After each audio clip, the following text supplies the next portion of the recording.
आप सभी का स्वागत है मेरे चैनल में। आज का टॉपिक है आर्टिकल 323A 323B।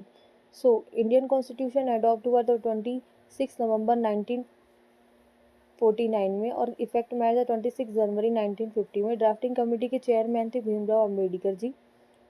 जब हमारा कॉन्स्टिट्यूशन बना था ट्रिब्यूनल से रिलेटेड कोई भी आर्टिकल और कोई भी प्रोविज़न प्रेजेंट नहीं था, इसलिए जो सबऑर्डिनेट कोर्ट है, हाई कोर्ट और सुप्रीम कोर्ट, उनको वर्कलोड को कम करने के लिए स्पेसिफिक मैटर में ट्रिब्यूनल का जन्म देना ज़रूरी था। इसलिए 42nd अमेंडमेंट 1976 के थ्रू 40A पार्ट को इंसर्ट किया गया, जिसमें आर्टिकल 323A 323 की बी की बात की गई। 323A में बात किया गया है सेंट्रल एडमिनिस्ट्रेशन ट्रिब्यूनल का और स्टेट एडमिनिस्ट्रेशन ट्रिब्यूनल्स का।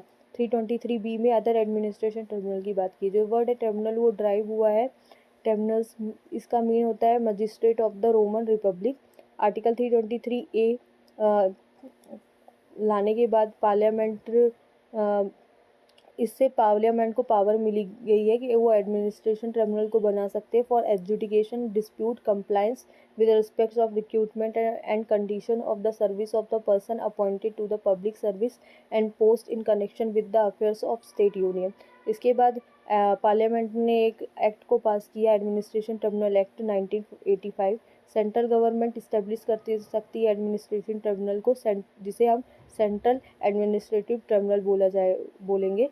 सेंट्रल गवर्नमेंट में upon receipt of request behalf of the state government, यहाँ स्टेट गवर्नमेंट ने रिक्वेस्ट दी है और उनकी रिक्वेस्ट के आधार पे एडमिनिस्ट्रेटिव ट्रिब्यूनल बना सकते हैं स्टेट के एम्प्लॉयज़ के लिए। 2 और more state ask for joint tribunal, joint tribunal भी बना सकते हैं, पर गवर्नर से डिस्कशन करने के बाद ही। अब आप देख सकते हैं स्लाइड में कि जो हेड है 19 ब्रांच है एडमिनिस्ट्रेशन ट्रिब्यूनल की, सेंट्रल एडमिनिस्ट्रेशन ट्रिब्यूनल की 19 रेगुलेटरी ब्रांच है और दिल्ली में उसकी हेड ब्रांच है और प्रिंसिपल बेंच दिल्ली में आप देख सकते हैं यहाँ पे।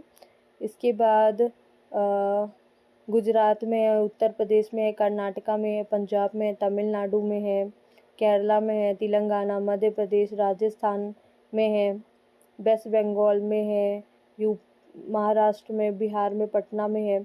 आप सारी चीज़ें यहाँ पे देख सकते हैं। अब जो हमारे ये ट्रिब्यूनल्स होते हैं उनके पास पावर होती है सीपीसी की, कि वो रिव्यू कर सकते हैं उसके डिसीज़न को, डिसाइड कर सकते हैं केस एक्स पार्टी और प्रोड्यूस करवा सकते हैं डॉक्यूमेंट को, रिसीव कर सकते हैं एविडेंस ऑन एफिडेविट और सम्मन कर सकते हैं, enforce the attendance of any person and examining him on oath.